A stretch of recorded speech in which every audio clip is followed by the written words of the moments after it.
Good morning बच्चों। मैं doctor Madhulika Singh उज्ज्वल आज की कक्षा में भी आपको जो पूर्व की कक्षाओं में हम सोवियत संघ में साम्यवाद का विघटन या साम्यवादी गुट का पतन पढ़ रहे थे, उसी पर बताना चाहूँगी। पूर्व की कक्षाओं के आधार पर ही हम अपनी इस कक्षा में इस बात का विश्लेषण करेंगे या मूल्यांकन करेंगे कि सोवियत संघ जैसी महाशक्ति का वहाँ पर स्थापित साम्यवादी विचारधारा का, जिसको कि हमने मध्य यूरोप तक जिसका हमने विस्तार देखा, उसका पतन क्यों हुआ, इसके मुख्य कारण हम पूर्व की कक्षा में पढ़ चुके हैं बच्चों। परंतु इस कक्षा में हम उन सभी का विश्लेषण, मूल्यांकन करते हुए एक निष्कर्ष पर पहुंचने की कोशिश करेंगे कि वो क्या बात थी, वो क्या अहम कारण था जिसकी वजह से सोवियत संघ में साम्यवाद का पतन हुआ, सोवियत संघ पूरी तरह से विघटित हो गया। इसके लिए बच्चों हम इस कक्षा में दो शीर्षकों में मैं आपको पढ़ाना चाहूँगी। पहला तो यह हम डिस्कस करेंगे, इस पर चर्चा करेंगे कि सोवियत संघ के विघटन में, जैसा कि मैंने पूर्व में ही एक कारण बताया है कि जो वहाँ के राष्ट्रपति थे गोर्बाचोव, मिखाइल गोर्बाचोव, उनकी उदारवादी नीतियाँ साम्यवाद के पतन का एक अहम कारण बनी हैं, जिसकी हम पूर्व में चर्चा कर चुके हैं। तो क्या वास्तव में सोवियत संघ के विघटन में गोर्बाचोव की भूमिका थी? उनके कारण ही सोवियत संघ का बिखराव हुआ। और दूसरा हम ये देखेंगे कि अंतर्राष्ट्रीय राजनीति में जो देश एक महाशक्ति के रूप में जाना जाता था, एक महाशक्ति के रूप में जो उसकी अंतर्राष्ट्रीय पहचान थी, उसके पराभव से, उसके पतन से, उसके विघटन से अंतर्राष्ट्रीय क्षेत्र में उसके क्या परिणाम निकले, या अंतर्राष्ट्रीय राजनीति सोवियत संघ के विघटन के कारण किस प्रकार से, किस रूप में प्रभावित हुई, इस पर भी हम इस कक्षा में चर्चा करेंगे। और इसके साथ ही इस टॉपिक का अपन समापन भी इस क्लास में करेंगे। तो बच्चों, पहले हम पढ़ रहे हैं सोवियत संघ के विघटन में मिखाइल गोर्बाचोव की भूमिका को, कि यह एक अहम कारण बने, उनकी नीतियों के कारण साम्यवादी व्यवस्था में सेंध लगी थी। तो कैसे बच्चों कि जहाँ तक गोर्बाचोव और उसकी नीतियों के फलस्वरूप सोवियत संघ के विघटन का संबंध है बच्चों, तो यह कहा जा सकता है या यह कहने में कोई दो राय नहीं है कि उनकी नीतियों के कारण ही सोवियत संघ के विघटन की प्रक्रिया पूरी होती है। सोवियत संघ में साम्यवाद अपना अंत देखता है। उनकी नीति के कारण ही, गोर्बाचोव की उदारवादी नीतियों के कारण ही सोवियत संघ की केंद्रीय सत्ता कमज़ोर हो गई, और जिसके कारण सोवियत संघ में केंद्र के विरुद्ध संघर्ष करने वाली शक्तियों के हौसले बुलंद हो गए, उनमें साहस बढ़ता गया। गोर्बाचोव की ही तथाकथित जनतांत्रिक नीतियों ने गणराज्यों को, जिन गणराज्यों से मिलकर सोवियत संघ बना था, उनको अलग होने की भी मान्यता दे दी, सोवियत संघ से अलग होने की मान्यता दे दी। और इसका परिणाम यह निकला बच्चों कि देखते ही देखते एक के बाद एक करके ये गणराज्य सोवियत संघ से अलग होते गए, स्वतंत्र होते गए, और इस प्रकार से सोवियत संघ का विघटन हो गया। महाशक्ति सोवियत संघ का विघटन हो गया। यह गोर्बाचोव की ही नीतियों का परिणाम था बच्चों कि सोवियत साम्यवादी दल की शक्ति में भी निरंतर ह्रास होता जा रहा था। सोवियत साम्यवादी दल की शक्ति क्षीण होती जा रही थी, उसके नियंत्रण में, उसके प्रभाव में कमी होती जा रही थी, क्योंकि गोर्बाचोव की उदारवादी नीतियाँ अब सोवियत साम्यवादी दल को उसकी नीतियों को चलने नहीं दे रही थी। फलस्वरूप सोवियत संघ एकता के सूत्र में बांधने वाले सबसे बड़े संपर्क सूत्र से ही आप कह सकते हो कि जिस साम्यवादी दल के कारण सोवियत संघ जैसा विविध राष्ट्रीयताओं वाला देश बंध कर रह रहा था या बंधा था, वह अब उस साम्यवादी दल की शक्तियों में कमी होने के कारण संभव नहीं हो रहा था। और इसका परिणाम था साम्यवादी विरोधी शक्तियों का हावी होना व्यवस्था पर। सोवियत व्यवस्था में अब साम्यवादी दल का प्रभाव कम और इसकी विरोधी शक्तियों का प्रभाव या दबाव निरंतर बढ़ता जा रहा था। अमेरिका और पाश्चात्य देशों को एक सुनहरा अवसर मिल गया था अब, और वे भी अब सोवियत संघ को तोड़ने वाली शक्तियों का समर्थन करने लगे थे, उनका साहस बढ़ाने में लगे थे। परिणाम यह निकला बच्चों कि ये जो शक्तियाँ थी जो सोवियत साम्यवादी व्यवस्था के विरुद्ध खड़ी हो रही थी, इन्होंने सोवियत संघ की एकता को, अखंडता को खोखला कर दिया था। साथ ही गोर्बाचोव ने पूर्वी यूरोप में भी साम्यवाद की व्यवस्था के पतन को, यानी पूर्वी यूरोप के देश जो एक एक करके साम्यवाद से आज़ाद हो रहे थे, साम्यवादी व्यवस्था से आज़ाद हो रहे थे, वहाँ पर भी साम्यवादी व्यवस्था बनी रहे, इसके लिए भी गोर्बाचोव ने कोई प्रयास नहीं किए, वरन उसकी नीतियों के कारण ही, गोर्बाचोव की नीतियों के कारण ही पूर्वी यूरोप में साम्यवादी विरोधी नीतियाँ या साम्यवादी विरोधी शक्तियाँ निरंतर हावी होती जा रही थी, और वहाँ एक के बाद एक पूर्वी यूरोप का देश, चाहे वो पोलैंड हो, चाहे वो रोमानिया हो, चाहे वो बुल्गारिया हो, चाहे वो चेकोस्लोवाकिया हो, आज़ाद होने लगे थे। और हमने देखा कि कैसे इन सभी देशों में साम्यवाद का पतन हो गया। यह पतन सोवियत संघ की महाशक्ति की छवि को भी एक तरह से समाप्त कर रहा था अंतर्राष्ट्रीय राजनीति में। तो कुल मिलाकर बच्चों, सोवियत संघ में साम्यवाद के विघटन में गोर्बाचोव की भूमिका हम देख सकते हैं। उसकी उदारवादी नीतियों के परिणाम स्वरूप ही साम्यवाद का वहाँ पतन होता है या हुआ था। वैसे यह कहना आसान है कि सोवियत संघ का पतन या अवसान की जिम्मेदारी हम सिर्फ गोर्बाचोव को दे दें, क्योंकि उनकी उदारवादी नीतियों के कारण यह प्रक्रिया शुरू होती है।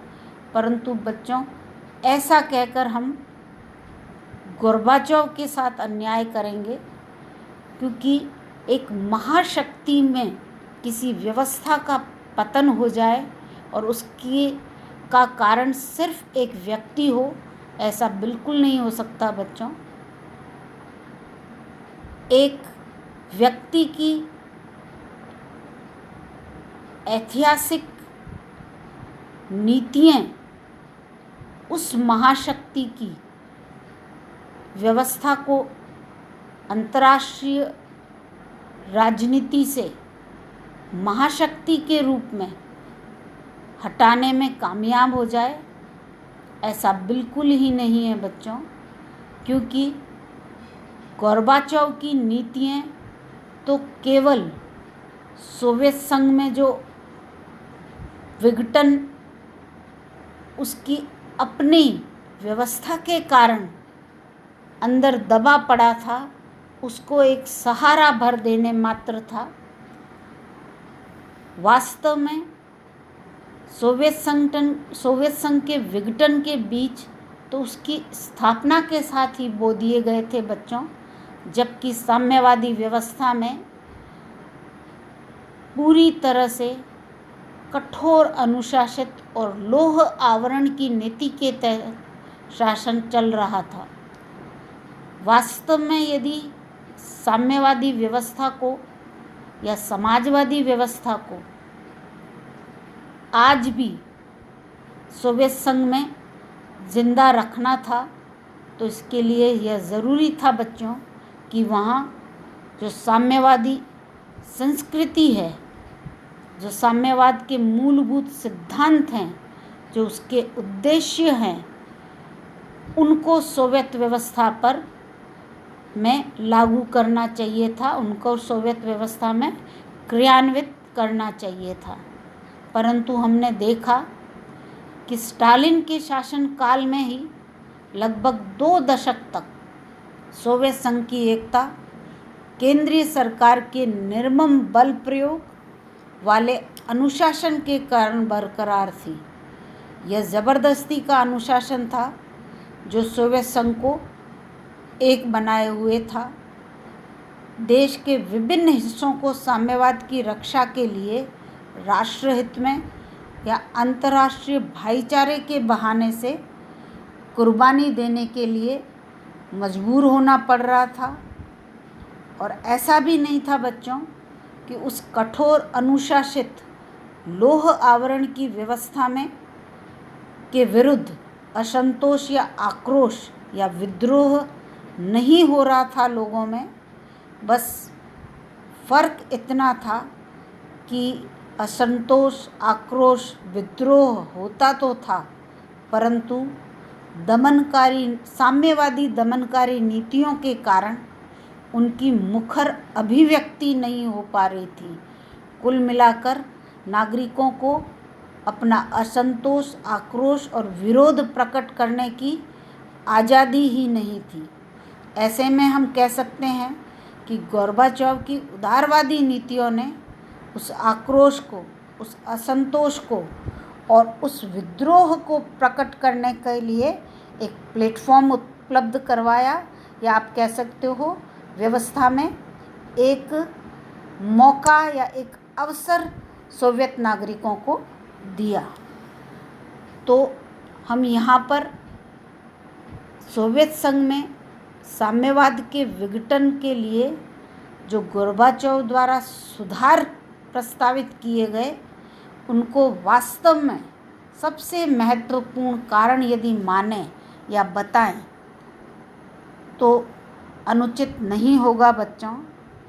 क्योंकि 1985 में जब गोर्बाचोव कम्युनिस्ट पार्टी के महासचिव बनते हैं तो उन्होंने एक सुधार कार्यक्रम शुरू किया, क्योंकि उनके पद पर बैठते ही उन्होंने देखा कि सोवियत संघ की अर्थव्यवस्था बुरी तरह से कमज़ोर हो गई है, पिछड़ गई है, जीडीपी की रेट बहुत कम है और साथ ही राजनीतिक ढांचा भी वहाँ का काफ़ी अस्त व्यस्त और अजीब सा हो रहा है। तो उन्होंने पेरेस्ट्राइका, जिसके तहत सरकार का नियंत्रण कम करना को स्वीकार किया, और ग्लासनोस्त, दो नीतियों की शुरुआत की। स्कॉर्नी भी हमने पूर्व में पढ़ा, जिसके तहत लोगों को शीघ्रता से, तीव्रता के साथ उनकी आवश्यकताओं की पूर्ति करने की बात थी। परंतु मुख्य रूप से पेरेस्ट्राइका और ग्लासनोस्त की नीतियों के द्वारा गोर्बाचोव ने सोवियत व्यवस्था में उदारवादी व्यवस्था को, समाज में सुधार को, समाज में खुलेपन को, समाज के पुनर्गठन हेतु प्रस्तुत किया। गोर्बाचोव को लगा कि इन दोनों नीतियों के कारण निजी सेक्टर को फ़ायदा होगा, जिसके वजह से इनोवेशन भी बढ़ेंगे और इनके कारण विदेशी निवेश भी सोवियत संघ में होगा, जिसका फ़ायदा सोवियत नागरिकों को मिलेगा। साथ ही उन्होंने साम्यवादी देश में मजदूरों को हड़ताल करने का अधिकार दिया, जिससे कि वे बेहतर वेतन और काम के हालात की मांग करें। आप देख सकते हो बच्चों कि साम्यवादी देश में हड़ताल का अधिकार देने के क्या मायने हो सकते हैं। तो गोर्बाचोव की ये उदारवादी नीतियाँ सोवियत संघ के उस कठोर साम्यवादी शासन को कैसे समाप्त नहीं करती। आगे हम देखें कि ग्लासनोस्त के तहत खुलेपन और पारदर्शिता को अपनाने की कोशिश की, यानी व्यवस्था में, शासन में पूर्ण पारदर्शिता रहे और शासन के कार्यों हेतु व्यापक खुले बहस हो, चर्चा हो, व्यापक विचार विमर्श हो। साथ ही कई लेखकों पर, जिनको कि साम्यवादी व्यवस्था में अपनी विचार व्यक्त करने की आज़ादी नहीं थी, उन पर प्रतिबंध लगा दिया गया था, जिनमें मुख्य रूप से हम सोलेजेनित्सन और जॉर्ज ऑरवेल का नाम ले सकते हैं। उनकी किताबों पर से भी प्रतिबंध हटा दिया गया, जिनको पढ़कर भी लोग खुले स्वतंत्र विचार के समर्थक हुए। राजनीतिक कैदियों को रिहा कर दिया गया। न्यूज़पेपर्स को सरकार की नीतियों की आलोचना के लिए प्रोत्साहित किया गया। पहली बार चुनाव की कोशिश हुई, जिसमें कम्युनिस्ट पार्टी ने भी भाग लिया था। साथ ही फाइनली उत्पादन और वितरण की व्यवस्था को सुधारने के प्रयास भी जोरों से होने लगे, और इस प्रकार से गोर्बाचोव द्वारा पूरी तरह से सोवियत संघ में साम्यवादी व्यवस्था की, जो बंद व्यवस्था के रूप में हमने देखी, उसको ख़त्म करने के प्रयास सफल रहे। और 26 दिसंबर 1991 को सोवियत संघ का विघटन हो गया। बच्चों, अंतर्राष्ट्रीय क्षेत्र में एक महाशक्ति के रूप में पहचान बनाने वाले देश सोवियत संघ अब 15 गणराज्यों में बंट चुका है। यदि अंतर्राष्ट्रीय क्षेत्र में उसकी जगह लेने की बात करें तो बच्चों, जो उसका ही सबसे बड़ा गणराज्य रूस था, आज की अंतर्राष्ट्रीय राजनीति में सोवियत संघ के स्थान पर हम रूस को देख सकते हैं। अब बात करते हैं गोर्बाचोव की सोवियत संघ में विघटन में, सोवियत संघ के विघटन में भूमिका के बाद। सोवियत संघ के विघटन के कारण अंतर्राष्ट्रीय राजनीति पर जो प्रभाव पड़े, जो परिणाम निकले इस विघटन के, उन पर हम चर्चा करते हैं, उन पर बात करते हैं बच्चों। कुछ बिंदुओं में मैं आपको यह बताना चाहूँगी कि जब सोवियत संघ का महाशक्ति के रूप में अंतर्राष्ट्रीय परिदृश्य से पूरी तरह से खात्मा हो गया, अंत हो गया, तो अंतर्राष्ट्रीय राजनीति पर इसके क्या प्रभाव देखे गए, क्या परिणाम निकले। तो पहला परिणाम तो यह था कि इसके पतन के साथ ही समूचा अंतर्राष्ट्रीय राजनीतिक परिदृश्य बदल गया बच्चों। सोवियत संघ का महाशक्ति के रूप में अवसान हो गया और अब अंतर्राष्ट्रीय क्षेत्र में संयुक्त राज्य अमेरिका एकमात्र महाशक्ति के रूप में, यानी अब हम विश्व में एक ध्रुवीय व्यवस्था देखते हैं, क्योंकि केवल अमेरिका ही एकमात्र महाशक्ति के रूप में अब अंतर्राष्ट्रीय राजनीति में हावी हैं। दूसरा परिणाम जो स्वाभाविक भी है कि जब सोवियत संघ महाशक्ति के रूप में अपनी पहचान ही खो देता है, तो अंतर्राष्ट्रीय क्षेत्र में जो शीत युद्ध चल रहा था दोनों महाशक्तियों के बीच में, वह अपने आप ही खत्म हो गया।